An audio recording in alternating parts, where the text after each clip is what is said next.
Good evening, friends. Let me go ahead and showcase to you as to how we can complete the correlation test in RS Studios, and you will see that it's the most easiest thing that we can carry out in our studio. Now, in fact, I love our studios. Reason it helps me to complete a lot of things in a very short span of time. So, to start off, let me go ahead and welcome each one of you, and you will see right now that I'm going ahead and proceeding further with the data set that has to be uploaded, and our favorite data set, that is MPcast, which is in the Excel format. I have taken care of it right now, and we know we have to click on the import data set, and I have not done anything else. Just I clicked on data import data set, and I know where my data is stored. So I have selected that, and now I can see in the data preview that yes, what are the various variables of this particular data set that is present in front of me, and you can see out here that yes, this is how the data is looking for the first 50 entries. So I go here and I click on import, and you can see immediately in the global environment the data called as MPcast has been imported. Number one, it has got 32 observations of 12 variables, and here it has given to us that yes, you can see that what are the the data that is present for our own in the data set, so along with the variables also side by side. Now, since I want to start off with the script, and I don't like to use it in the output pane, which is this particular portion, I don't want to use it. So what will I do? I will click here, and you can see that I have my script pane ready, so that I can proceed further and carry on with my I should say the analysis part of it. So I have here my coding, which is present in one of the folders. I go here and I'm opening up my folder where the entire script is present, and this helps me to understand how to carry forward and to proceed further. Now, first and foremost, I require the packages, so I'll go ahead and first of all check for the package updates in case if there is something or not, and you will see that yes, it is going to take some time for me to understand how many packages I have to be uploaded in the RStudio. Now, you can see as far as possible I have kept even the R commander also open for myself. Here we go, and this is the R commander, so that I can if in case I get stuck up in the RStudios, I can work out here, which is for the developers. That means if I need to do some kind of a programming, R commander, which is a GUI interface, I can carry forward out here also side by side. So what will I do? I will select all, and once it has been selected, I'm clicking on install updates, and it is asking me, do you want to restart prior to installing? Make it yes, and it will go ahead and restarting. You can see in the output pane it says restarting our session, and here restarting R, and once it has been done, you will see that it will start updating my entire. I purposely did so. Here the nothing has happened to the data set. It is still there with me, and it is still restarting, and here now I can go ahead. Now it has taken care, and let me see if I can go ahead and update all these things. So select.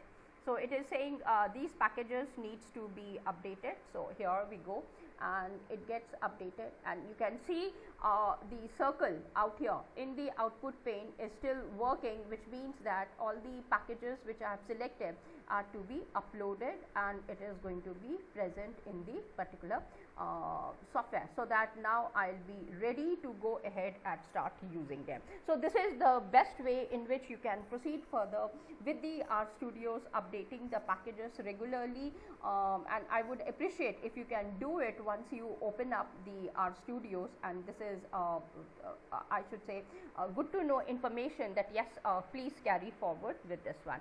So once all the packages are uploaded, the red circle which you can see in the coding pane will disappear, which means that you can proceed further with your analysis, and we will see line by line, and we will work out very quickly in order to understand and find it out as to how we can really work out with the R, especially with the correlation test only I am looking forward.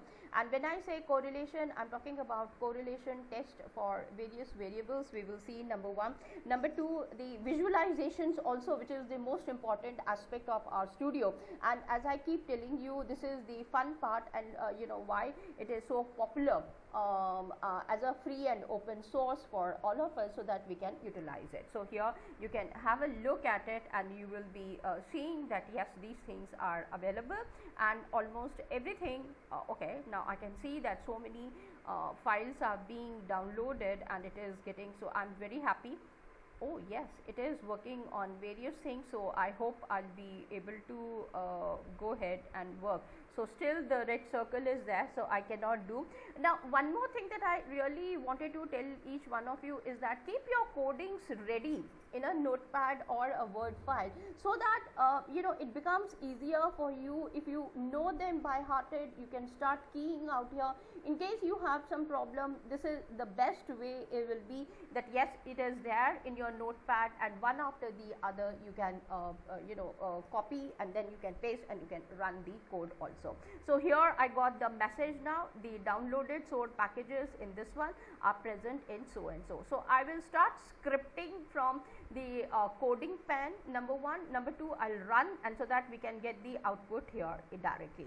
So the first one is that let me go ahead and till here I have this one. These are very easy ones. It's nothing because I want to start off with the correlation, so I need certain packages. So I'm giving the instruction to the software to go ahead and upload these further packages also, and you will see immediately if the package is already present, then I will be getting this arrow out here, which means that yes, you can proceed further.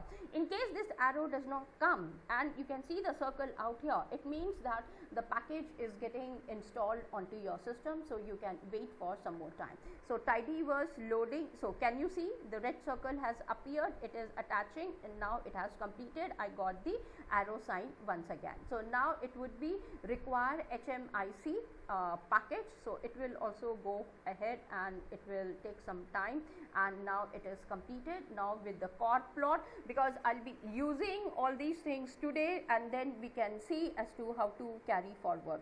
And now since I have already uploaded and I'm ready, I want my attach empty cast, so that, and I gave you the differences between view, attach, and what summary is going to do, and how we can glimpse also all the 3 things. For example, I'm writing it out here, keying the words. I have made you understand what is view, then what is the difference between view and attach, and we have even seen what is the glimpse and how to understand it. So here I have given the instructions to the software, and you are able to remember that yes, this has been taken care of it yesterday.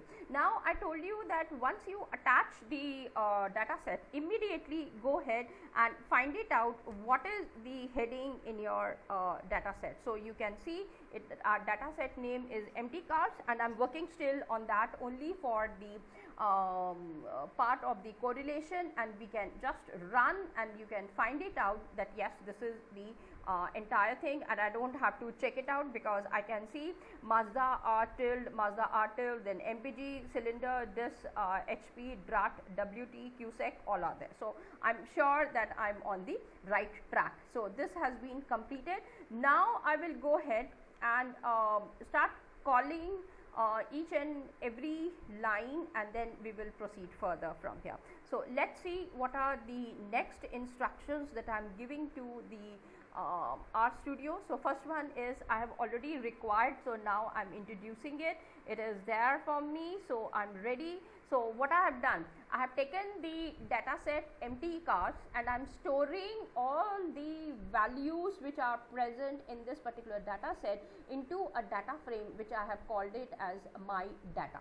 Okay, so it would be present over there, and let me run it also so that it is there. And now I'll have to check out. So see, you can the moment the data frame has been created, it would be highlighted out here in the global environment, and now I have to run the data frame to check, and I am seeing that it is the same thing.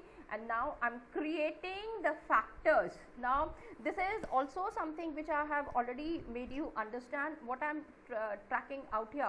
I am creating another set wherein I want to find out what are the factors for the variable cylinder which is present in the data frame called as my underscore data. So let me run and see. So these are the ones that are present. After this, now remember, whenever we are creating a data frame, I mean to say, if you have used a function, then it is compulsory for us. So here I am writing it again for you, that this is a function. If this is the function, then it is mandatory for me to create a data frame and store the values of the function. Okay, so this I have done, and now you can see I have taken care. This is my function, and now I am saving this entire thing into a data frame which I have called it, for my easier sake, my underscore data, and this is dollar sign, and I hope all of you do remember what is the utility of it. So here I have got, and now I am going to run and see what is present in this particular data frame for me, and then I am going to run again, and I have seen the factors which I have created for the variable cylinder and the data frame that has been created, both of them are safe. So I am on the safer side. So this has been taken care of, and now let us go ahead and carry out and find out what is the structure of the data that I have got in front of me. So here we go, structure of my data frame. So I want to see out here. So you can have a look that yes, this is the structure which I have got. STR is, remember, for the structure, and now I want to plot and understand how the things are. So let us very quickly first of all understand the entire thing which is present. It says Y label should be miles per US gallon, that is here, and X label would be weight for 1000 lbs. Correlation coefficient should be true. Correlation method that I am going to use is Pearson, because I just want to view right now, otherwise I have already showcased to you as to how to carry forward and understand to find out the Pearson. So we will be doing it again right now. Addition, I want to see the regular line, and confidence interval is true. My data, X is going to be weight and Y is going to be the MPG, that is the independent and dependent variables which are present. So once I run this particular scatter plot, you can see that it is working, and here yesterday we have learned how to interpret the entire thing to, and this is our regular line that I have already told you, and we are even looking at the various variables which are there. R has come to be the value. Here itself they have showcased to us in the scatter plot that R is equals to, it's a negative sign, minus 0.87, with the p value is coming out to be this one, and we have understood yesterday when I took up the session for all of you what exactly this is going to be there for us. So if we have done, let's start off with the Shapiro test before we can go ahead with the Pearson or the test that we have got, basically the parametric test. So here you can see that Shapiro test is giving us very well, and that is basically for MPG variable, and I got the value. You can look at the output pane and you will see that Shapiro-Wilk normality test where W is coming out to be 0.94756 with the p value this one.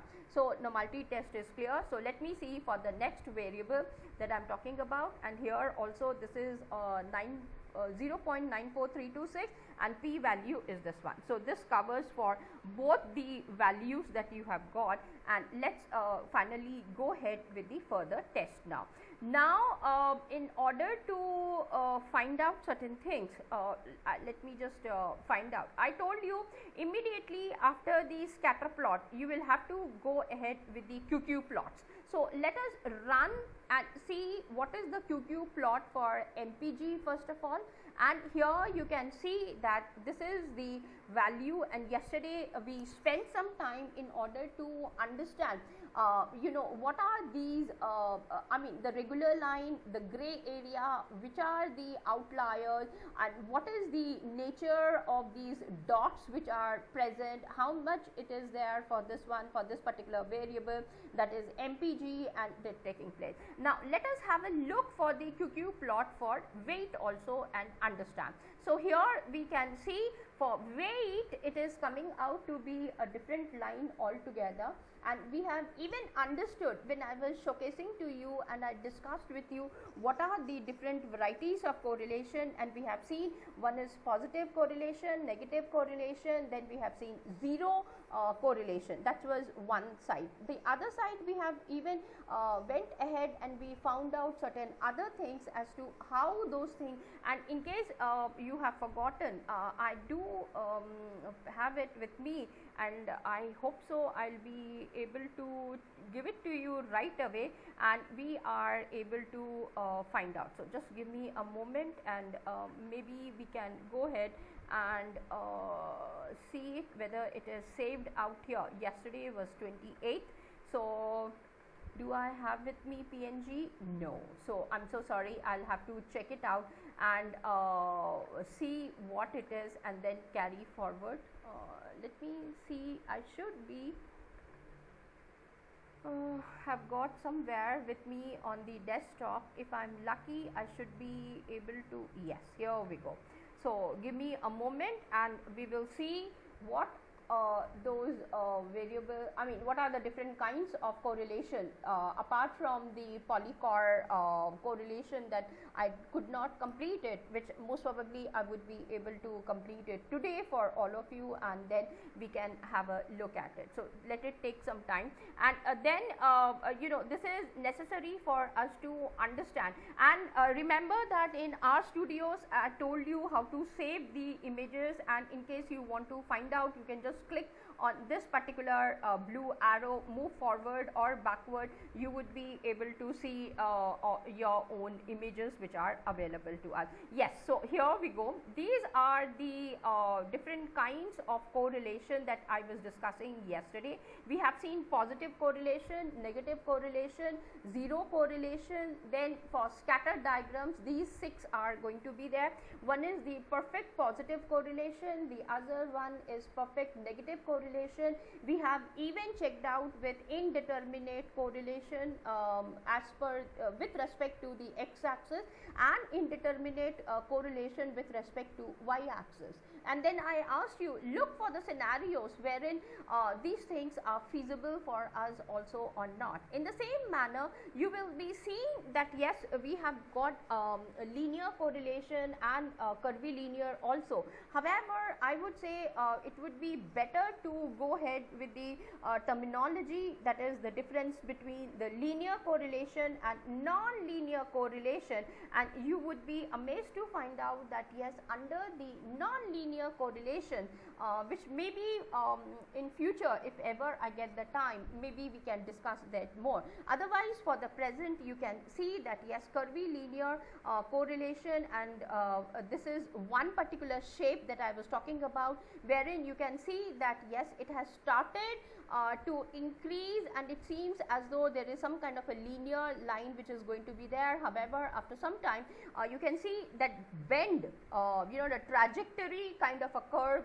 which is present for us, and it is going to fall down, and maybe if you just extend this line, it can be possible that it crosses x or it mingles up with x also side by side. Whereas in the second one, we have seen that it appears that yes, if I extend this particular curve, it is emerging from, or it goes beyond the y label, that is y axis, and slowly it falling towards the x axis. It might mingle out, or it might run even parallel also. So here also I said we need to think about the scenarios which are falling under this one for our own research purposes. So this is something that I really wanted to discuss and highlighted to all of us. So we have seen how these things are coming in differently and what is taking place. If we have completed with this one, the next test that I would like to go ahead, which I have already discussed, however, for the sake of this one, for many of you, now let me showcase to you as to how to go ahead with the what I call it as the Pearson correlation test. So here this is the one, the code that we have got. How do we understand this? So here you can see the method that we are going to use is basically Pearson, which is the most easiest one, and we know how to interpret it and what exactly it is. And for what I am taking up, I have already mentioned one of them is the dependent and the other one is the independent variable for us.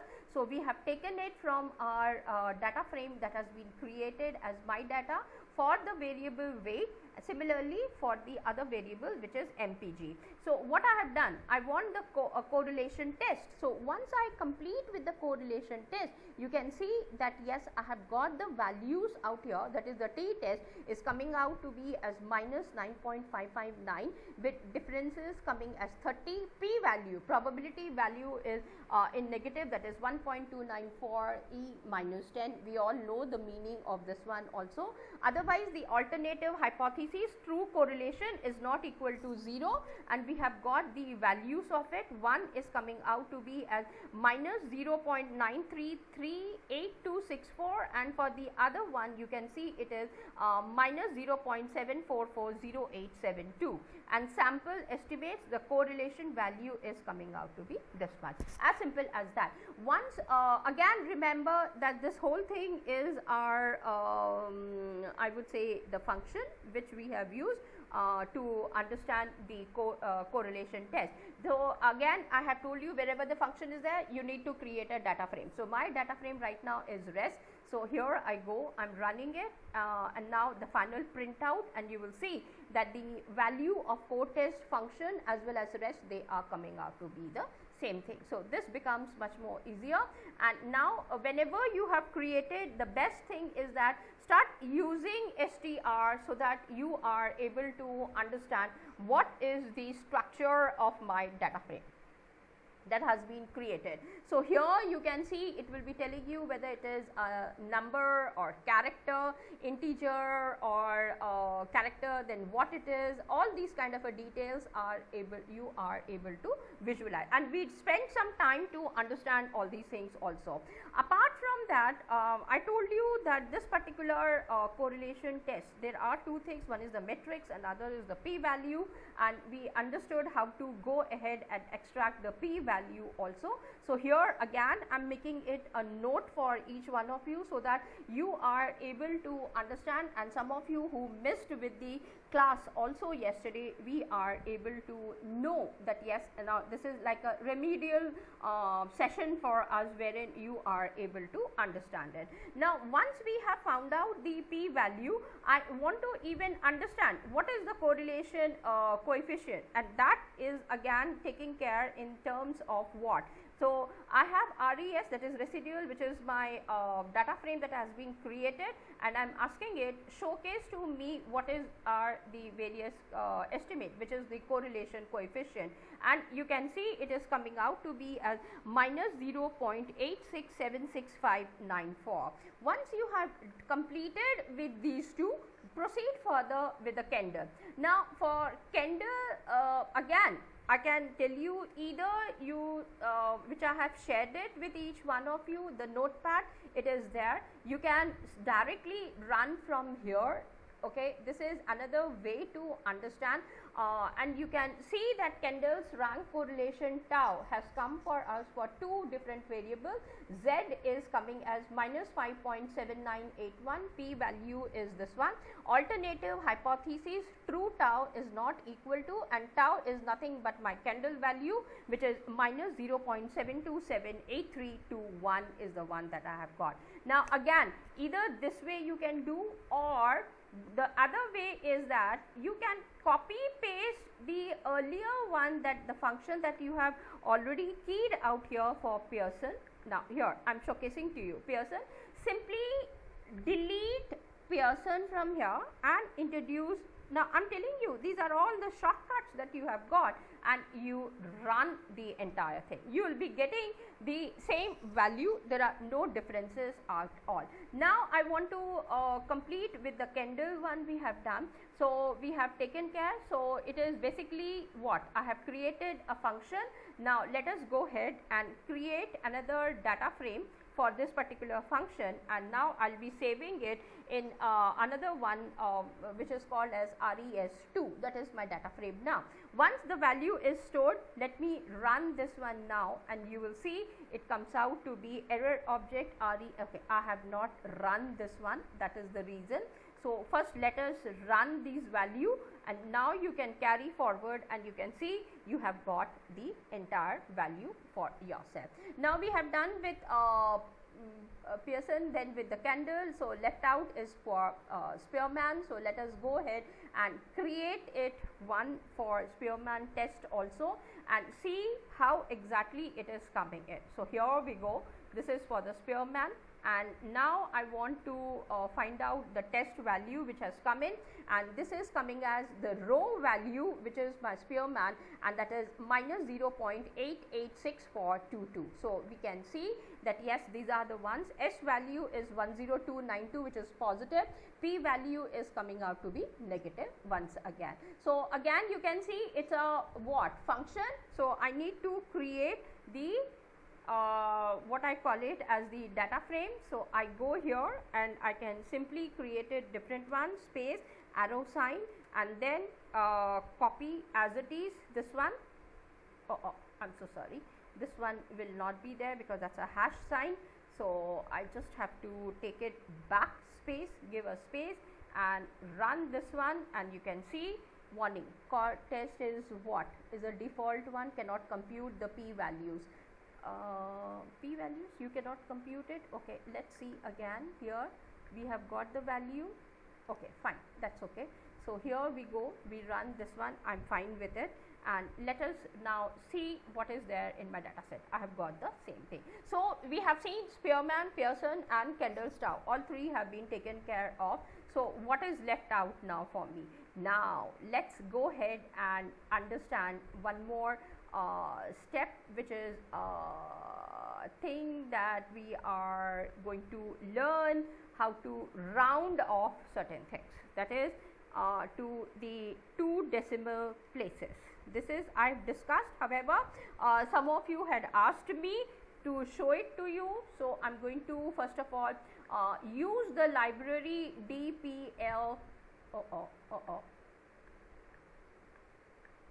I am going to use this particular library. So let me run this one. Here we go. Second is mtcast, mpg, disp, and these things I have created this particular class that I wanted to check it out. Now this is the function, and I want to save it in the library, data frame. I have saved it. Now I'm going to retrieve that particular data frame and understand what it is. So I want to see what is the heading of it. Now in the next one, have a look and see 2 decimal places. I want and correlation my data, and I wanted it to be rounded off. So let's have a look. First of all, see in here it is some places you can see 3.9. So these are 1 decimal place or 2 decimal. So I want it to look little bit neater, and that's the reason why I'm checking out. And now you can see the uniformity that I really want for my data set has come out here. Now what will I do? Again, round core my data 2 is a function, so I need to save it in a data frame. here I go, I saved it, and now again run core this particular data frame, and you can see that now we have got the result. Now I am going little bit with a quick this thing, because these are certain things which we have learned how to do it and how to carry forward. Okay. Now let us move ahead and try to understand 3-4 things which I really wanted to tell all of you, and from here we can carry forward. Now let me just give a break. And first of all, correlation matrix with significance levels, p value. Can I create it, this one? This is what I want to find out, number one. Number two, I even want to see the things are that the correlation R core, the function which I am going to use it, can it be used to compute the significance levels of Pearson and Spearman or not? It returns both the correlation coefficients and the p value of the correlation. So let's see very quickly whether these things are possible, and this is being taken care of by the library HMISC. So let me run this particular library. This has been done already, it is there, so it will not it has given you different things whatever I was trying to tell you. I just copied it from here so that I can discuss it and I can tell you. However, after running that, you can see that the software itself has given you those details also. Now I am going to use our core, which I have said is going to give me these values also. Like for here you can see the function R core in this one can be used to compute the significance value. So let's go ahead and run this one, and here these are significant values, that is the p values which we can see out here, and the earlier one. Okay, now let's run this particular function to be saved in a data frame again, and you will find out that it's not just the p value, there is even the correlation matrix is also present. And now I want to see what is the content. It is the same thing that you are able to. So this is something which all of you have understood, and we have even learned how to take care of it. Now quickly, like yesterday I showed you how to find out the estimates as well as what I call first with the structure. Obviously I told you the moment you complete it, see the structure. Now I want to know the p values in this, so it has run, and now I want to see the correlation matrix. So here comes the correlation matrix also, which is neat and clean. That is what matters to me. Again, if I want to round off or I want to do something else, we can take care about that also, which I call it as the formatting part of it. So let's see whether this thing really functions for us also or not, and then I will go ahead with something else which is present for us. Okay. So give me a moment, and let me just showcase to you this particular function, which is where we stopped. So I'll just take some space, and here we go. Here first the function we will run. So let's run and see. Yes, it is working. This also is working. This also is working. And now I'm saying run this particular thing, library fine, tibble fine. Now I want to see these things, and it has run. So it is not a complete thing. So it is not giving me the results. So let me complete it from here, and I think I require it till here. So we can complete this particular part. So I have done till here. Now again I am going to run our core, which we have seen I think a double time. Anyway, let's run and see whether, okay, now here first I'll have to see this thing has to be run from here. Okay, now it says the space is not there. So let me keep the space out here and then carry forward with this one, double NAS. Okay, then core 3, that's fine. Core 3 is not found. Okay, let me run this one. This is core 3, and this is again it's saying, okay, we will see this one later. Again core 3 is not found.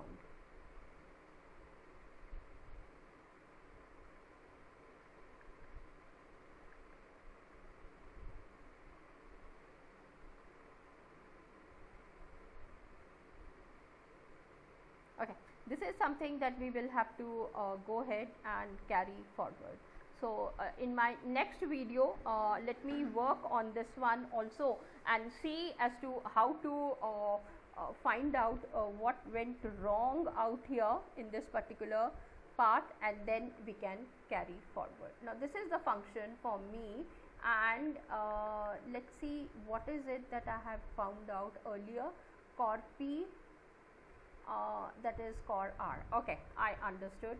So let me go ahead, enter out here, and this particular thing will be core underscore P, and I'm creating a data frame now for this one, and I will save the value of this into this. Okay, this is done. Now let me run this one. Okay, it's gone. Now let me arrive at core underscore P and run. So you can see I have got this one. Now similarly for this one, I need this is the function, so I will go ahead and create core underscore R function, now a data frame. Now for this data frame I need the space, and I will need the space and save this value out here. Done. Run this, I have got, and now in the next line core underscore R and run again. Done. Okay, now let us see with this function whether we can carry forward. Okay, okay, all right, this done, this done, this one, the entire thing. Now what does it say? Now it says that error in our core this in foreign function call, that is argument 1. Okay, now the problem is out here, this will be my data, my underscore data. Okay, am I right out here? Yes. Now let us run this and see. Run language to see where the error occurs. Now it says that cannot subset columns that don't exist. Okay, so it should not be 1 to 7. I'll have to specify what are the ones. Okay, 1 second, this is also there. So this will be my underscore data. So now let us run our core once again. Okay, now this has got this, that's okay. So that means that there is something false out here with my matrix that has been formed, so it cannot be 1 to 7. I think I'll have to just change these two, and then maybe we will be able to understand. But anyway, this is how we will carry forward this one, and let's run the further part of it and see how to carry forward with the visualizations now. Now if you will see very clearly that yes, these are the ones that I couldn't complete it with all of you. So we will be focusing more on this one, visualizations in the correlations, and find out as to how many varieties are there and how to carry forward. So that would be something that I would love to do and then take care. So just give me some time, I'll just upload the thing and the video for all of you. This one we have done at least part of it, and the remaining ones I would be doing it in my next video. Till then, thank you, keep watching, thanks a lot, bye.